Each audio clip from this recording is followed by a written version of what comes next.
दोस्तों अपन आज अपन का जो टॉपिक है वो है अपन का यूज ऑफ देयर। तो लेट्स स्टार्ट करते हैं अपन। सबसे पहले देखो अपन देयर का प्रयोग। There has multiple uses English grammar. There का जो प्रयोग है वो इंग्लिश ग्रामर में कई तरीके से कर सकते हैं। Functionings as adverb, pronouns and noun. इसे जो फंक्शन एक एडवर्ब के रूप में होता है, प्रोनाउन के तौर पर करते हैं और एक नाउन के तौर पर इसका प्रयोग करते हैं। ये फंक्शन कार्य करता है। सबसे पहले अपन का नंबर फर्स्ट होता है as an adverb it refers to the specific location of one the opposites of here. तो सबसे पहले जो एडवर्ब इसका जो प्रयोग है, देर का प्रयोग है, वो एड के तौर पर कर सकते हैं। एडवर्ब का मतलब होता है क्रिया विशेषण, उसके तौर पर इसका अपन प्रयोग कर सकते हैं।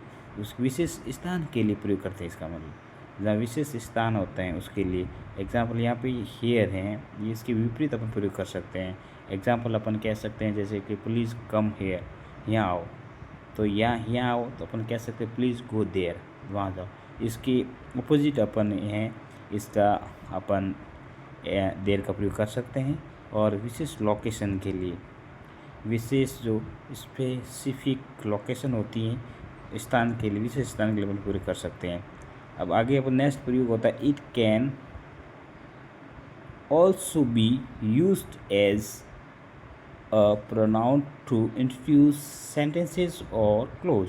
इसका लापन है, इसका एक प्रोनाउन के तौर पर भी इसका किसी का सेंटेंस का परिचय या क्लोज को परिचय दिलाने के लिए भी इसका प्रयोग कर सकते हैं।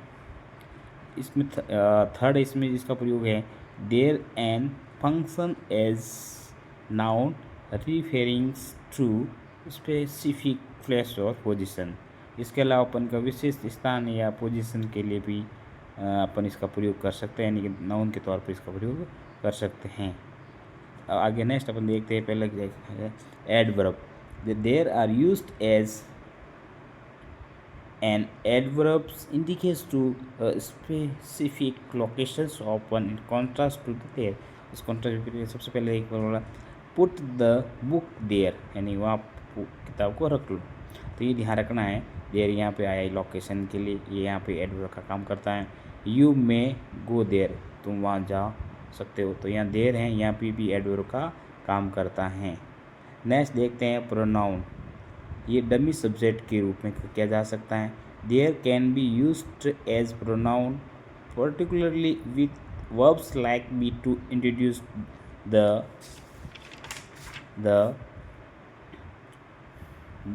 Sentence of subject of sentence, यानी सब्जेक्ट का जो सेंटेंस का सब्जेक्ट है उसके डमी सब्जेक्ट के रूप में वो यूज़ कर सकते हैं। जैसे there is a cat on the mat, यानी एक कैट है वो मैट पर है, तो अपन इस प्रकार से इसका प्रयोग कर सकते हैं। There was a big storm the last night, और लास्ट नाइट को बहुत बड़ा सा स्टॉर्म है, तूफान आया, उसके लिए अपन इसमें अपन देयर का यूज़ कर सकते हैं। थर्ड नंबर है pronoun introduce to sentences in clause. There can be use to introduce और clause specially when using expressions like there is और देयर आर। इस प्रकार से अपन यूज़ कर सकते हैं देयर का, किसी सेंटेंस क्लोज इंट्रोड्यूस करवा सकते हैं।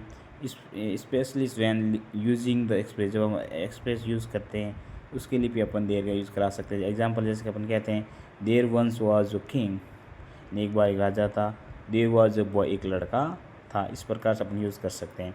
नेक्स्ट में नाउन के तौर पर प्रयोग कर सकते हैं। इसका फंक्शन होता है, there can also function as noun, यानी कि एक ये नाउन की तरह ये भी फंक्शन का कार्य करता है।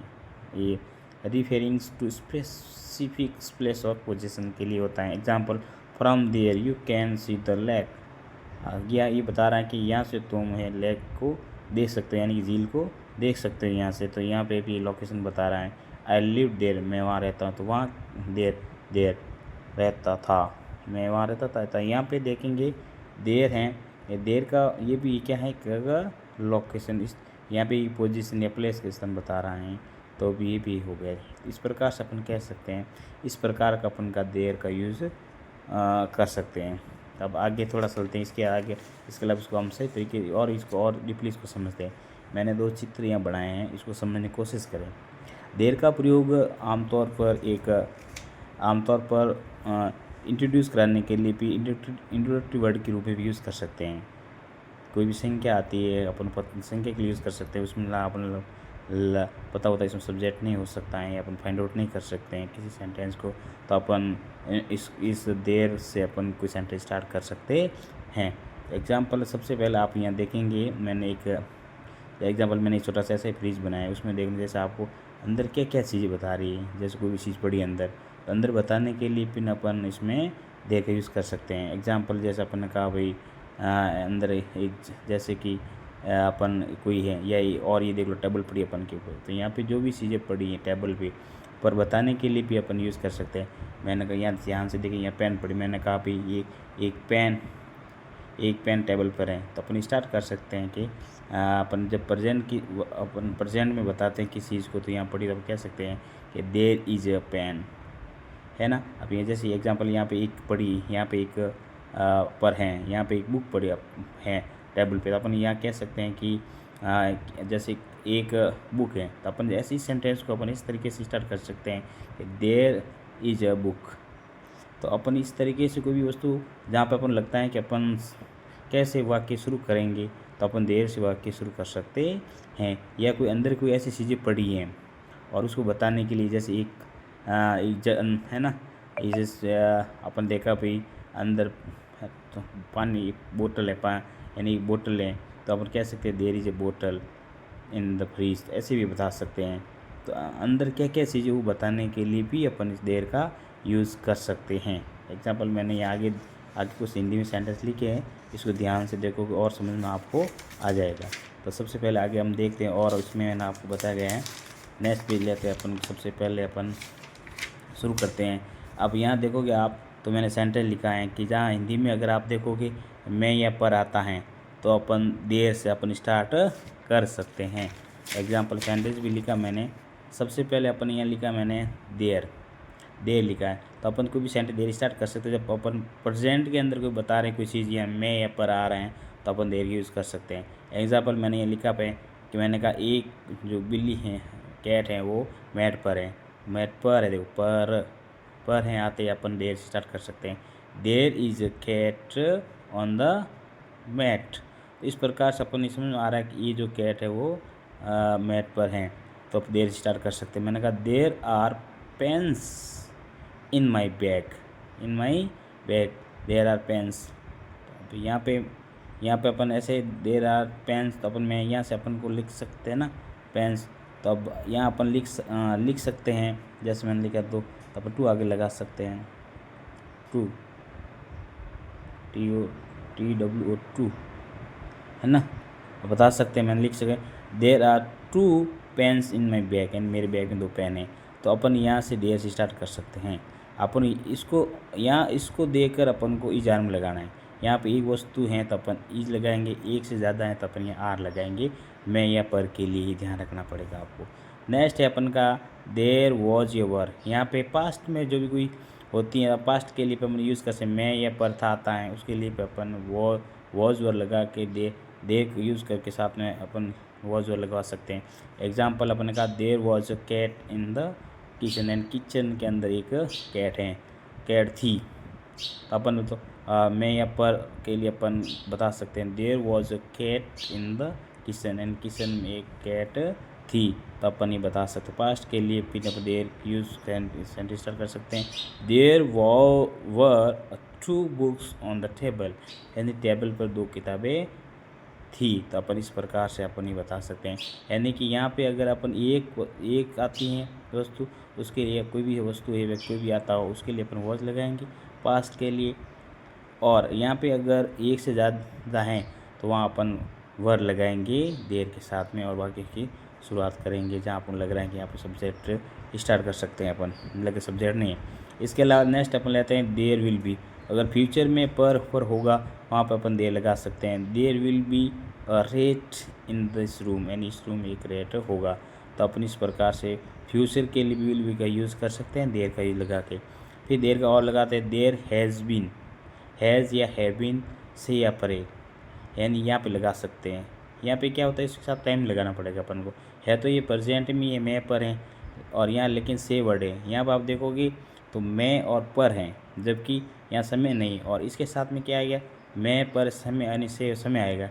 एग्जाम्पल अपन ने लिखा है कि यहाँ there has been a cat this room since morning, यानी कि सुबह से इस रूम में एक कैट है, यानी कि ये नॉर्मल यहाँ पे हैज़ बीन लगाना पड़ेगा अपन को समय के लिए, यानी पर मैं और पर हैं, तो अपन यहाँ हैज़ बीन लगा सकते हैं, लेकिन ये लगा सकते हैं और से आना ज़रूरी, समय आना ज़रूरी है। तो there has been a cat in this room since morning, सुबह से यहाँ पे इसमें एक कैट है। इस प्रकार अपन बना सकते हैं। आगे नेक्स्ट है there had been.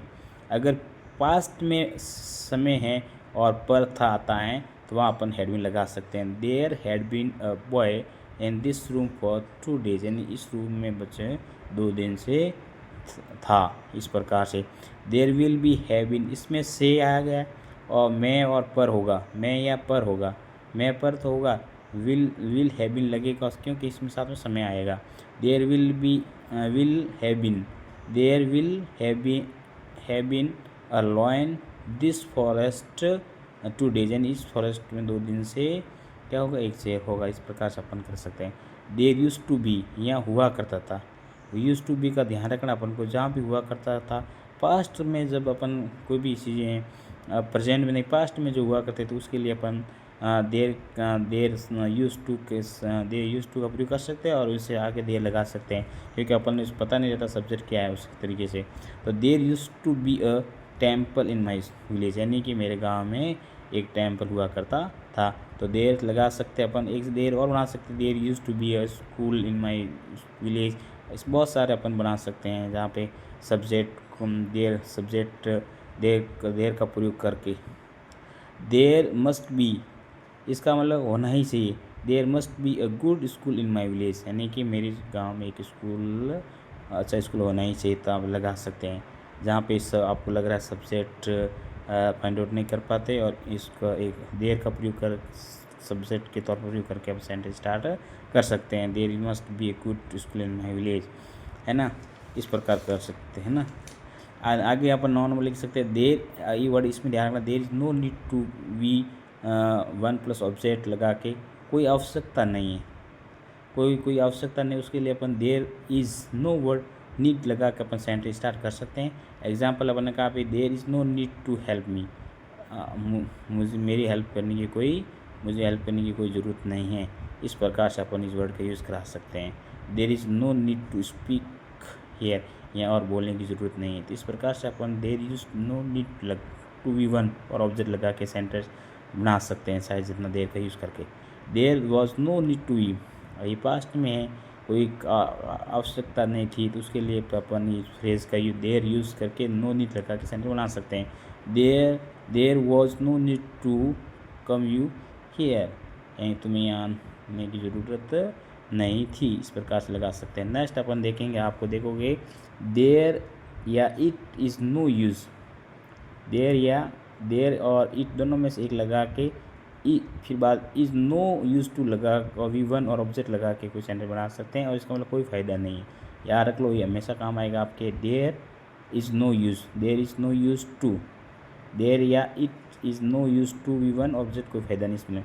There is no use to bother others, there is no use to bother others, दूसरों को परेशान करने का कोई फ़ायदा नहीं है। दूसरों को, इसका मतलब क्या होगा, there is no use to bother others, यानी दूसरों को परेशान करने का कोई फ़ायदा नहीं है। अपन कहते हैं there is no use to cry spilled milk, एक और का इसके लिए यूज़ हम कर सकते हैं। नेक्स्ट है देयर या it was no use to even का कोई फ़ायदा नहीं, पास्ट के लिए अपन बता सकते हैं there is no use to go there, वहाँ जानने का कोई फ़ायदा नहीं था। There was no use to go there, तो अपन प्रेजेंट में लगाएंगे इज़ नो यूज़ टू, और पास्ट में वॉज नो यूज़ टू, इसके बाद यूँ लगा के अपन सेंटेंस बना सकते हैं। तो इस प्रकार से अपने आज देर का मोटे तौर पर जितना भी प्रयोग था मैंने बताने की कोशिश की। और अगर आपको समझ में नहीं आए तो कोई कमेंट कर सकते हैं, और ताकि मैं आप जो भी और अच्छे तरीके से आगे समझा सकूँगा। Thank you all of you.